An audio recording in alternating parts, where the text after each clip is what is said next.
देखिए आशवी साहब, एक तो चीफ इलेक्शन कमिश्नर को अब तक जेल में होना चाहिए था, क्योंकि चीफ इलेक्शन कमिश्नर ने एक तो 90 दिन के अंदर जो इलेक्शन, जो एक आईनी बाइंडिंग है, आइन शिकनी के वो मुर्तकिब हो रहे हैं जब वो बार बार ये कह रहे हैं कि मैं 90 दिन के अंदर इलेक्शन नहीं करवाऊंगा। इंतहाई ढिठाई के साथ खुलकर वो सामने आ गए हैं, पीडीएम की एक कठपुतली बनकर। तो एक तो उनको अपने नाम के जी, साथ भी ये कठपुतली का लफ्ज भी, ये लाका या साबका जो है वो अपने साथ रखना चाहिए, क्योंकि अब तो नून लीग के लोग भी ये कहते हैं, नून लीग के लोग भी ये कहते हैं कि ये तो अपना ही बंदा है, ये हमारे एकामात से बाहर किसी सूरत नहीं जा सकता। अब सदर आरिफ अलवी की मशावरत के मुतल्लिक जो नुक्ता कुछ लोग उठा रहे हैं, तो हाशमी साहब 2 मरतबा खतूत लिखे सदर आरिफ अलवी ने इलेक्शन कमीशन को, 2 मरतबा खतूत लिखे, पहली मरतबा खत का जवाब नहीं दिया गया। फिर सदर आरिफ अलवी को यह बात मंजर आम पर लानी पड़ी कि मेरा पहला खत भी था, उसका जवाब भी इलेक्शन कमीशन ने नहीं दिया। अब मैंने दूसरा खत लिखा है और पीर के दिन इलेक्शन कमीशन के जो हुकाम हैं ये आए मेरे पास और हम इलेक्शन की तारीख पर मशावरत करें। इसका मतलब यह है कि सदर ने जो मशावरत की एक रस्मी कार्रवाई करनी थी वो अपनी जानिब से करने की कोशिश की।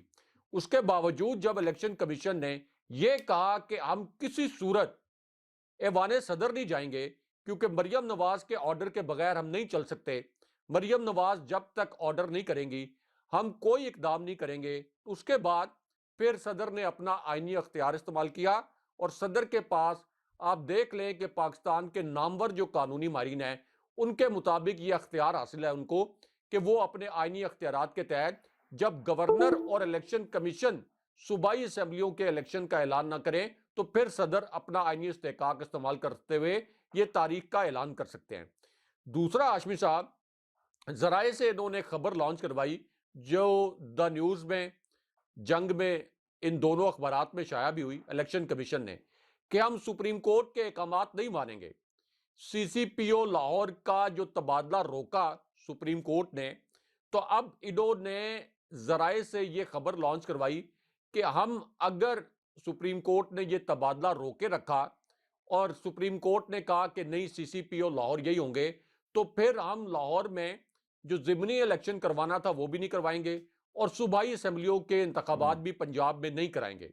तो इसका क्या मतलब है कि ये सुप्रीम कोर्ट को भी धमका रहे हैं। जैसे सेक्रेटरी इलेक्शन कमीशन ने आखिरी हियरिंग में सुप्रीम कोर्ट के जज साहिबान के साथ बदतमीजी की थी, तो अब चीफ इलेक्शन कमिश्नर तुल गए हैं कि मैंने हर हालत में, चाहे मुझे सुप्रीम कोर्ट के अहकामात की धज्जियां उड़ानी पड़े, मैंने मरियम नवाज को ही सियासी सजदा करना है और मैंने किसी सूरत ये इलेक्शन नहीं करवाना, चाहे मुझ पर तौहीन अदालत लग जाए। अब शायद उनका कॉन्फिडेंस ये है कि मेरे पीछे इतना बड़ा सिसिलियन माफिया खड़ा है, ये गॉड फादर मेरे पीछे खड़े हैं, कि अदालत की या चीफ जस्टिस साहब की ये जुर्रत नहीं होगी कि मुझ पर तौहीन अदालत लगाई जाए। क्योंकि एतजाज हसन साहब को मैं सुन रहा था ARY के प्रोग्राम में, मारिया हुँ, मेमन के प्रोग्राम में, वो कह रहे थे कि किसी भी सूरत ये तो सवाल ही नहीं पैदा होता कि 90 दिन के बाद आप इलेक्शन इसको ताखीर का शिकार करें, और अगर 90 दिन से आगे आप लेकर जाते हैं तो ये आइन शिकनी है, इसके ऊपर आर्टिकल 6 लग सकता है, यानी चीफ इलेक्शन कमिश्नर पर आर्टिकल 6 लग सकता है, उनके ऊपर बगावत का मुकदमा हो सकता है, गद्दारी का मुकदमा हो सकता है, आइन शिकनी का मुकदमा हो सकता है।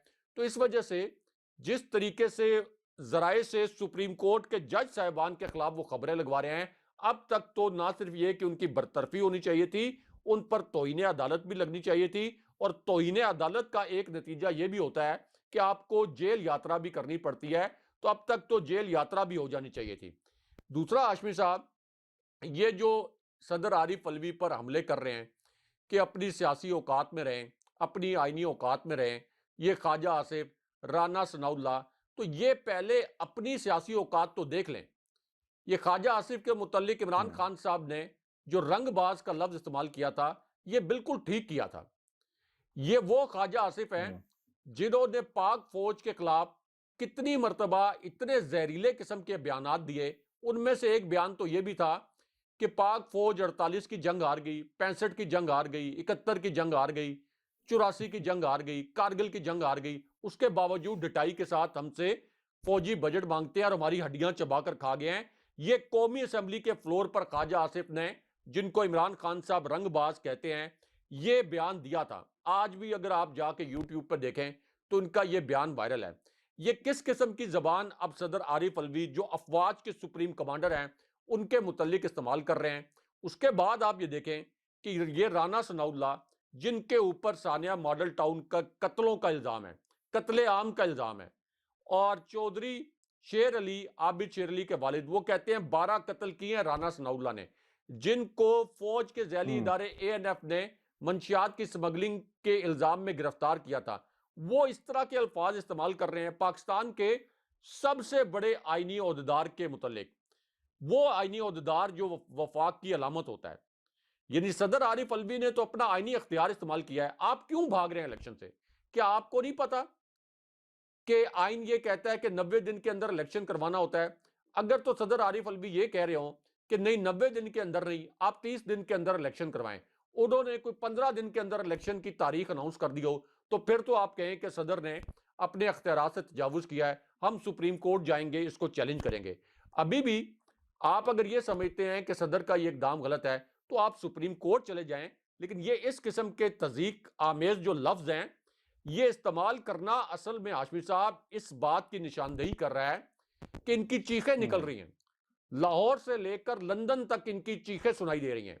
ये इलेक्शन से फरार हो रहे हैं। जो मरियम नवाज नाम नेहाद इनकलाबी लीडर बनी हुई थी कि हम इलेक्शन से नहीं घबराते, हम शेर इलेक्शन से नहीं भागते, इनकी चीखें निकल रही हैं कि हम किसी सूरत इलेक्शन में ना जाएं। इनको पता है कि इमरान खान साहब ने 3/4 अक्सरियत से हमें इबरतनाक शिकस्त देनी है। तो इस वजह से अब हर गैर आईनी हथकंडा इस्तेमाल कर रहे हैं, सुप्रीम कोर्ट को रोंद रहे हैं, चीफ जस्टिस साहिबान पर हमले कर रहे हैं, अदालतों को रोंद रहे हैं, आईनी इदारों को रोंद रहे हैं, और इस्टेब्लिशमेंट का भी सहारा ले रहे हैं कि किसी तरीके से हमें इमरान खान साहब से बचा लें, वरना हमारी जो सियासत है इसको इमरान खान साहब ताबूत में बंद कर देंगे। अजरा साहब, 10 माह पहले जो साइफर का मामला जिस तरह शुरू हुआ, इस पर बाकायदा इमरान खान साहब बार बार कह रहे थे कि इसकी तहकीकात होनी चाहिए। खतूत लिखे गए चीफ जस्टिस ऑफ पाकिस्तान को, फिर खत लिखा गया, आपको याद होगा, सदर पाकिस्तान को भी, और फिर इसके अलावा भी स्पीकर की तरफ से भी कहा गया कि आप इसकी तहकीकात करवाएं। अब फाइनली जो इन चैम्बर दरखास्तें हैं ये समाअत के लिए मुकर्रर कर दी गई हैं। जस्टिस काजी फायज ईसा साइफर की तहकीकात के लिए दायर अपीलों पर 22 फरवरी को